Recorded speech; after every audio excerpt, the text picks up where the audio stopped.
বরং আমরা PR system নির্বাচন চাই। আচ্ছা, যেহেতু বিএনপি পিআর সিস্টেম চায় না, ওকে, আমাদের মূল বক্তব্য ছিল তিনটা: সংস্কার, বিচার, পিআর সিস্টেম নির্বাচন। ওকে, কাজে যেহেতু এই পিআর সিস্টেমে নির্বাচনে যারা ঐক্য, আমরা তাদেরকে দাওয়াত দিয়েছি। বিএনপি যদি ঐক্য ছিল না, জন্য দাওয়াত দিইনি। বিএনপি যদি আগেও বলে আমরাও পিআর বিশ্বাসী, আমরা তাদেরকে দাওয়াত দেবো, ভবিষ্যতে সমস্যা নেই। আমাদের দর্শকদের উদ্দেশ্যে আপনার ভবিষ্যৎ দাওয়াত দেবেন, সেটা ঠিক আছে। আমাদের দর্শকদের উদ্দেশ্যে আর আমার বোঝার জন্য একটু পিআর সিস্টেমে নির্বাচন কি আপনারা এখনকার সংসদে যেটি আছে বা পরবর্তী সংসদ নির্বাচনও তাই চাচ্ছেন, নাকি সেটা শুধু উচ্চ কক্ষের জন্য, আপার হাউসের জন্য পিআর সিস্টেম নির্বাচন? আচ্ছা, ঠিক আছে, তাহলে এটা একটু বুঝানি। প্রত্যেক সিস্টেম আমরা পিআর সিস্টেম নির্বাচন। আচ্ছা, পিআর সিস্টেমে যদি আপনারা নির্বাচন চান, তাহলে কি এই 300 আসনে যে নির্বাচন হবে সেই নির্বাচনে কোনো ব্যক্তি বা এমপি নির্বাচিত হবে না, তাই তো? না, তারা দল নিযুক্ত করবে ভালো ভালো লোকগুলিদেরকে। না, ধরেন দল নিযুক্ত করলো, দল নিযুক্ত করে ধরা যাক ইসলামী আন্দোলন 50% ভোট পাইলো, সেই জন্য তারা 150 সিট পাবে। আর বাকি যারা 20%, 30% তারা সেরকম করে কেউ 100 সিট, কেউ 50 সিট, কেউ 30, 20, 10 এরকম করে পাবে। আপনি যে 150 সিটে জিতলেন বা 150 সিটে জিতবেন পিআর পদ্ধতিতে, সেইখানে তো আপনি বাছাই করবেন কোন কোন সংসদীয় আসনে আপনার লোক দিবেন, তাই তো? তাই। কিন্তু যদি ধরা যাক আমাদের বরিশাল 1 আসনে আপনিও সেখানে একজন লোককে নিয়োগ দিতে চাচ্ছেন যে 30% পাইছে, উনিও ওইখানেই উনার সিটটা চান, যিনি 10% পাইছে উনিও ওইখানে ওই সিটটা চান, এইটা রিজলভ করা হবে কিভাবে? কোনো সমস্যা নেই, আমরা কম্প্রোমাইজ করে নেব। না, যার যেখানে প্রয়োজন সেখানে নেব। প্রয়োজন তো মূল বাধাটা আমি এটা সরাই দিই, তাহলে ব্যাপারটা বুঝবেন। জি, আসলে পিআর সিস্টেমে নির্বাচনে কোন সিটে কোন প্রার্থী, এইটা বহুত বড় কথা না। পিআর সিস্টেম নির্বাচনের সংসদ যারা সদস্য হবেন তাদের মূল দায়িত্ব থাকবে সংসদে কাজ করা, আইন প্রণয়ন করা, আইনকে বাস্তবায়ন করা। তার মানে ধরেন কথার কথা, আর আমাদের যে স্থানীয় যে সরকারগুলি থাকবে সেটাকে এস্টাবলিশ করা। আমরা উন্নয়নের ব্যাপারটা নেব স্থানীয় সরকার থেকে। স্থানীয় সরকার কাজ করতেছে কিনা, কোন আইনের পদ্ধতিতে, প্রক্রিয়ায় দেশ ভালো চলবে, জবাবদিহিতামূলক হবে, এদের কাজই থাকবে মূল হলো আইন প্রণয়ন করা, আইন বাস্তবায়ন করা। না, আপনি আমাকে আরেকটু সাহায্য করেন। ধরা যাক পীর সাহেব চরমনায় আর আপনি মিলে ডিসাইড করলেন আমাকে কুমিল্লা 1 আসন থেকে আপনারা এমপি বানাবেন। ধরা যাক একইভাবে জামায়াতের নেতা ডক্টর শফিকুর রহমানও ঠিক করলেন আমাকে কুমিল্লা 2 আসন থেকে এমপি বানাবেন। আমি কিন্তু এলাকায় যাইও নাই, ভোটও করি নাই, কিচ্ছু করি নাই, আমার পক্ষে তো এমপি হয়ে যাওয়া সম্ভব, তাই না? আপনারা যদি 50% ভোট পান, আপনাদের যদি 150 জন সংসদ, এইটা কি ঠিক হবে? আমি কি একটা ভালো জনপ্রতিনিধি হইতে পারবো? নির্ধারণ না করি তাহলে কি হবে? এলাকায় নির্ধারণ করলাম, আপনার এত পার্সেন্টেজ ধরে নেন, একটা বক্তব্য জি ধরে নেন, জি, আপনার এত পার্সেন্টেজ ভোট পেয়েছেন, আপনার সংসদে এত প্রার্থী আপনার আছে। হ্যাঁ, এখানে কোন এলাকা এটা তো নির্ধারণ করা জরুরি না। না, জরুরি, কারণ হচ্ছে যে প্রত্যেকটা মানুষের তখন ভোটিং রাইটটা হয় আমাকে দাউদকান্দি বা মুরাদনগর থেকে নির্বাচিত করবে কিনা, আমি ভালো প্রার্থী নাকি এনসিপির উপদেষ্টা মহোদয় আসিফ সাহেব ভালো প্রার্থী নাকি কায়কোবাদ সাহেব ভালো প্রার্থী, ওইটা ওই এলাকার মানুষের রাইট টু চুজ দেয়ার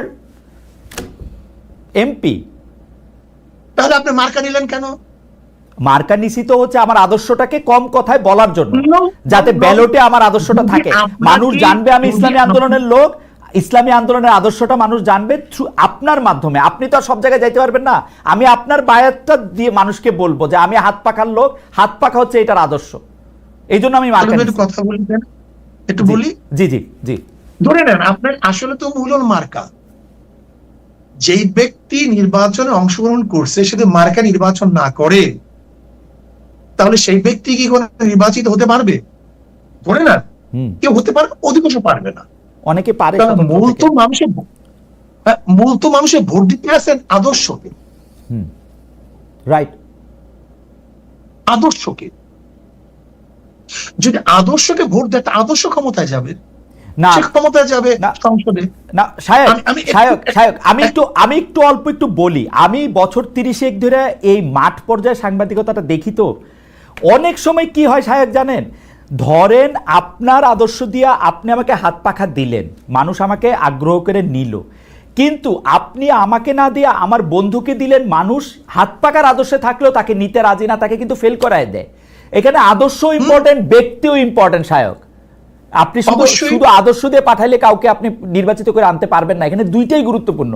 অবশ্যই অবশ্যই, কিন্তু আমি মনে করি ধরে নেন আমরা 10 জনের নির্বাচন অংশগ্রহণ করলাম 10 পার্টির থেকে, একজনে ভোট পাইছে 10,100, আর 90,000 মানুষ তার বিরুদ্ধে। তার 90,000 মানুষ কি তার প্রতিনিধিকে মানে সিলেকশন করতে পারছে? না, গণতন্ত্রের মজাটাই তো এটা, গণতন্ত্রের মজাটাই তো হচ্ছে বেশিরভাগ মানুষ যাকে পছন্দ করে সেই হচ্ছে নির্বাচিত করবে, মানে শাসন ক্ষমতায় দায়িত্ব পাবে, সেটাই তো। এখানে আপনার 10,000 মানুষ, আপনার 90,000 মানুষ তো আপনার বিরুদ্ধে, তাই মেজরিটি হলো কিভাবে? না না, মেজরিটি হওয়ার দরকার নাই তো, বেশিরভাগ সবচেয়ে বেশি মানুষ যেটা করবে, 10,000 মানুষ থাকুক। আমরা গণতন্ত্রে সেইটা বাধ্য করতে চেষ্টা। গণতন্ত্রের অনেকগুলো পার্ট আছে মহিউদ্দিন, আপনি নিশ্চয়ই জানেন। গণতন্ত্রের পদ্ধতি কিন্তু একটা না, গোটা দুনিয়ার মধ্যে গণতন্ত্র ভিত্তিক নির্বাচন পদ্ধতি একটা না। না, আমি জানি একটা না, প্রচুর। আমি জানি আমাদের দেশে একসময় মৌলিক গণতন্ত্র ছিল, আমাদের প্রেসিডেন্ট নির্বাচন করে, এখন পদ্ধতি ভিন্ন। আমার কাছে কি সায়ক, আমার কাছে কি মনে হয় জানেন, আপনি আমাকে কারেক্ট করেন ইফ আই এম রং। আমার কাছে মনে হয় যে আপনারা তড়িঘড়ি করে এই পিআর সিস্টেমের কথা বলতেছেন, পিআর সিস্টেমটার ভালো মন্দ বিবেচনা না করে, সম্ভাব্যতা বিচার না করে আপনারা পিআর সিস্টেমটা করার সময় এইটাও ভুলে গেছেন যে একটা 300টা আসনে আপনার 300টা ব্যক্তি গুরুত্বপূর্ণ। আপনি মনে করতেছেন শুধু মার্কাটা পাস করে আসলেই হবে, এরপর আপনি টেবিলে বসে 10টা লোককে আপনার ইচ্ছা মতো নিয়োগ দিবেন। This is not fair. আমাকে কথা বলতে দেন। জি বলেন বলেন। দেখেন, যদি আমি বর্তমান প্রচলিত নির্বাচনের কথা বলি, সেখানেও কিন্তু মেরিট ডিমেরিট আছে। আপনার পিআর সিস্টেমে নির্বাচনে মেরিট ডিমেরিট অবশ্যই আছে, কিন্তু আমরা দেখব মেরিট ডিমেরিটের মধ্যে কোনটার গ্রহণযোগ্যতা বেশি, কোনটার গ্রহণযোগ্যতা কম। আমার একটা ছোট্ট আবেদন, আমি জানি যে হুজুর আপনি অনেক লজিক্যাল লোক, আপনার সাথে আমি মানে তর্ক করার মানে ধৃষ্টতা ক্ষমা করবেন, কিন্তু আপনি দেখেন যে এটার মধ্যে অনেকগুলি প্র্যাকটিক্যাল প্রবলেম আছে, সেজন্য আমি বলছি আমার কিচ্ছু আসে যায় না, আমি খুব ভালো করে জানি আপনি আমাকে এমপি নমিনেশন দিবেন না, সো আমার কোনো স্বার্থ নাই।